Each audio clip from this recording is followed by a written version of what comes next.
Hello, আসসালামু আলাইকুম। আমি সুমাইয়া। আমি আপনাদের সাথে আছি আজকে বিরিয়ানি রান্না করার রেসিপি নিয়ে। তো চলুন আমরা বিরিয়ানি রান্না করাটা শুরু করে দিই। তো প্রথমে আমি সয়াবিন তেল দিয়ে দিয়েছি, তার মধ্যে পেঁয়াজ কুচি দিয়ে দিয়েছি।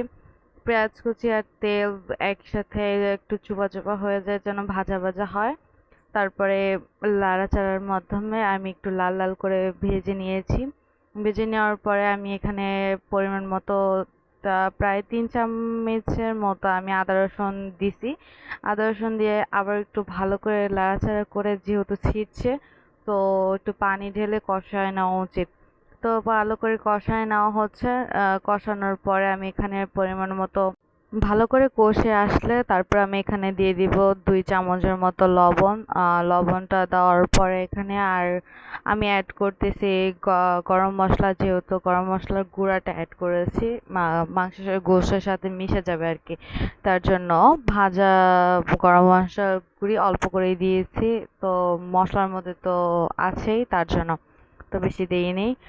তো এর মধ্যে আমি এটা দিয়ে ভালো করে নাড়াচাড়া করে নিলাম। তো দেখতেই পাচ্ছেন, ভালো করে নাড়াচাড়া করার পরে আমি গোশটা দিয়ে দিব।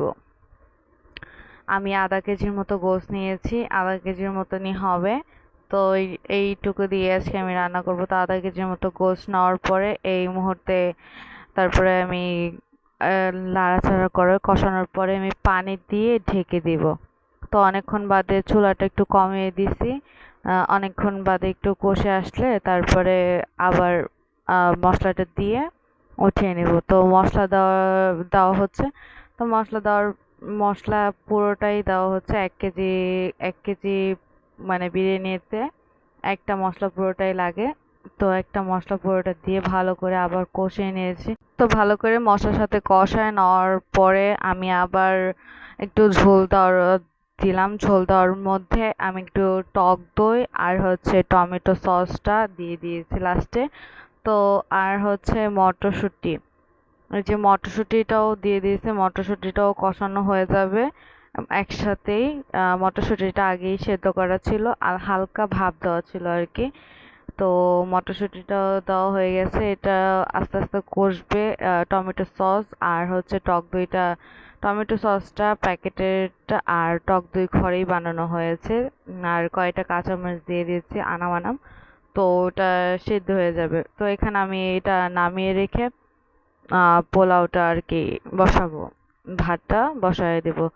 তো এখানে আমি বড় পাতিল নিয়েছি, আরেকটা পাতিল নিয়ে তো এর ভিতরে সয়াবিন তেল দিয়ে আবার একটু পেঁয়াজ কুচি দিয়ে ভালো করে পেঁয়াজটা ভেজে তারপরে চাল একসাথে ভাজা ভাজা করে তারপরে এখানে আমি গোশ দিব।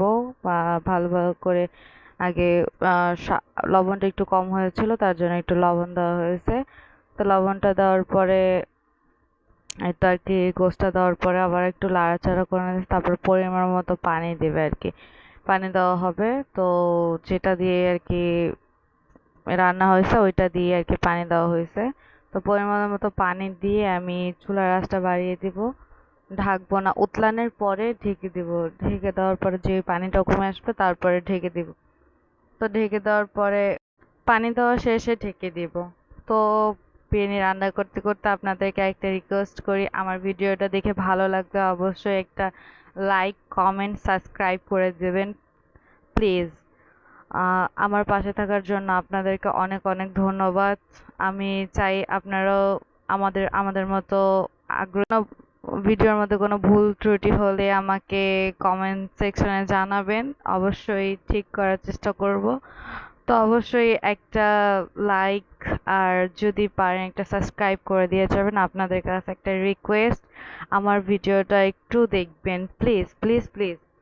আমি নতুন করে ভিডিও শুরু করছি, তো আমার পাশে থাকার জন্য অনেক অনেক অনেক ধন্যবাদ।